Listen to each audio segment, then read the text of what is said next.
Inflation just hit its lowest point in 3 years, but 62% of Americans say the economy is in terrible shape. Why are people angrier now than when inflation was at 9%? What's really happening to your paycheck that Washington doesn't want you to know?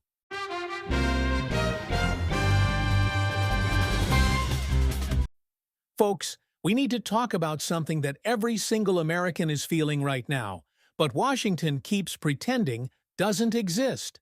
There's a massive disconnect between what the politicians are telling you and what's actually happening in your bank account.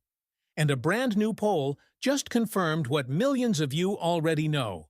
The economy is not fine, and Americans are fed up. Here's what just dropped. According to a Pew Research Center survey released on October 16th, 62% of Americans believe the economy is in poor shape. Read that again. Nearly 2/3 of the country thinks we're in economic trouble. And here's the kicker. Only 17% describe the economy as good or excellent. 17%! That's not just bad, that's catastrophic for anyone trying to claim things are getting better. But wait, you might be saying, didn't we just hear that inflation is down? Didn't the Biden administration just spend months telling us the economy is recovering? Yes, they did.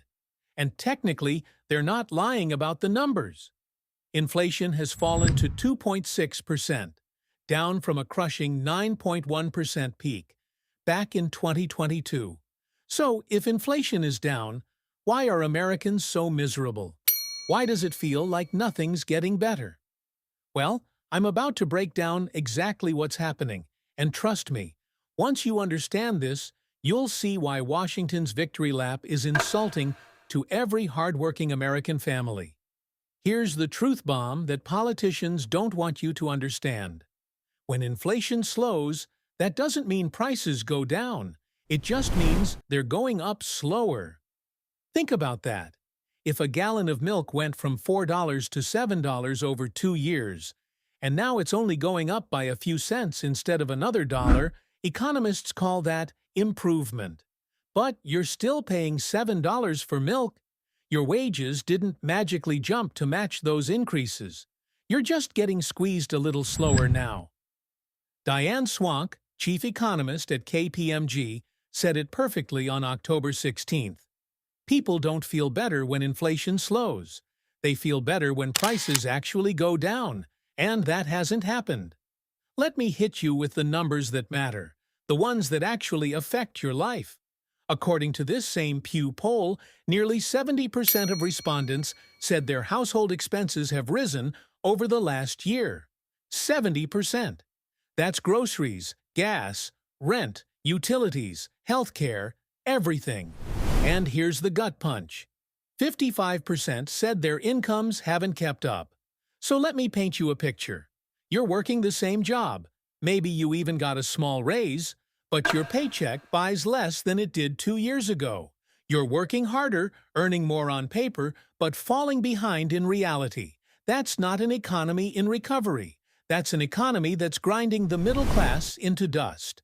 Now, what does this mean for America? Let me break this down into the stakes that actually matter. First, let's talk about the political earthquake that's coming. This pessimism is a nightmare for President Biden as he gears up for his re-election campaign in 2026.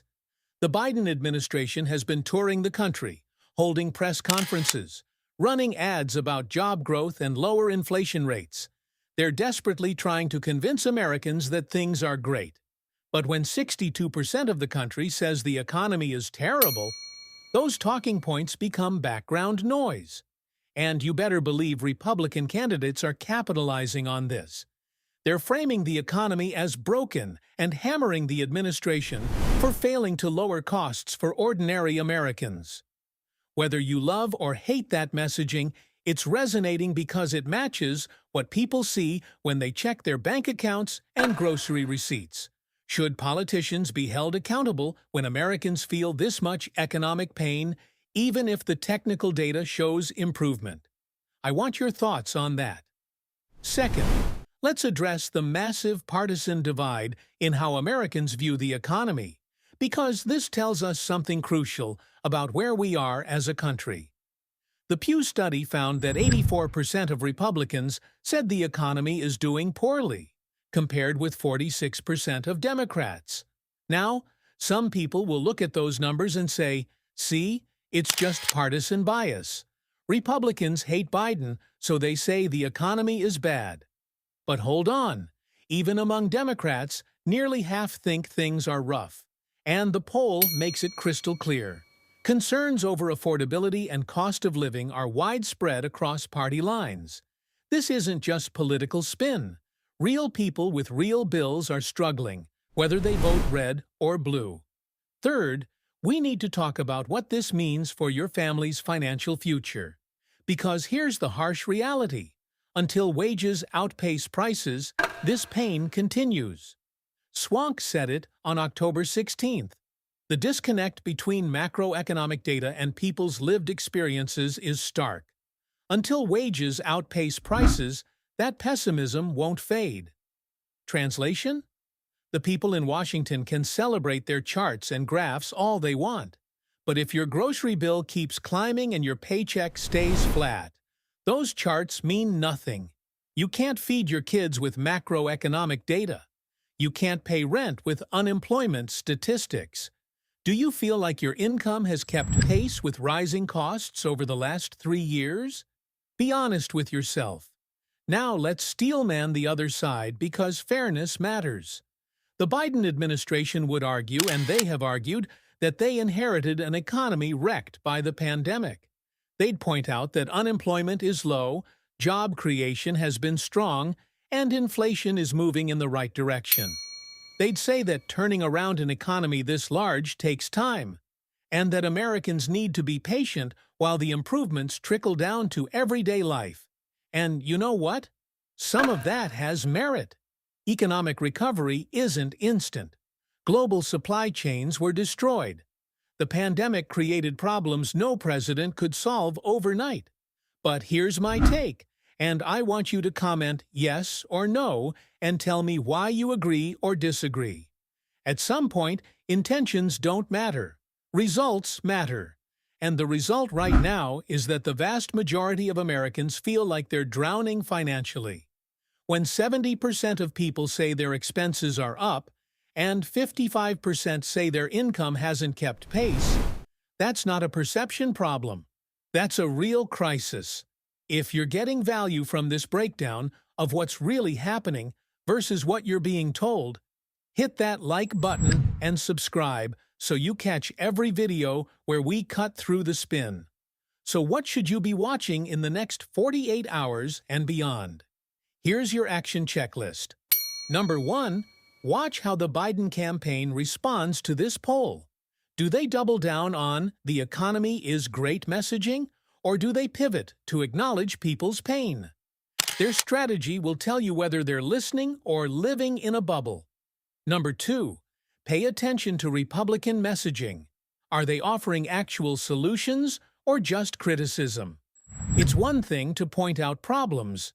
It's another to have a plan to fix them. Number 3, monitor your own expenses versus your income. Track it, write it down, because the only economic data that truly matters is what's happening in your household. Are you gaining ground or losing it? Number 4, watch for any major policy proposals on cost of living.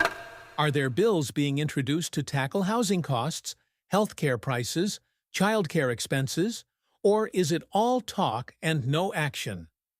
Number 5, keep an eye on wages in your industry.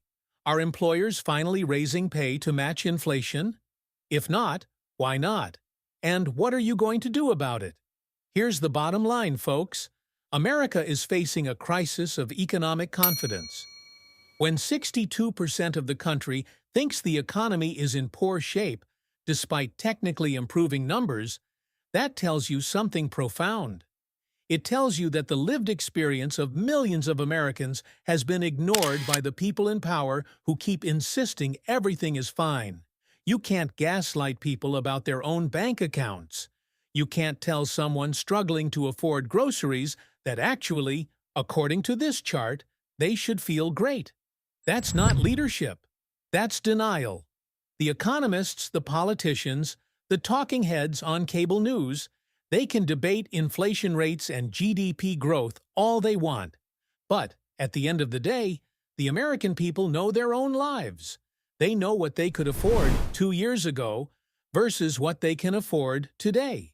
And they know when they're being fed a line. So here's my final question for you, and I really want a robust debate in the comments. Is the Biden administration right that the economy is improving, and Americans just need to wait for those improvements to reach them? Or are Americans right that the economy is fundamentally broken, and politicians are out of touch with the financial reality facing ordinary families? This matters, folks. This shapes elections.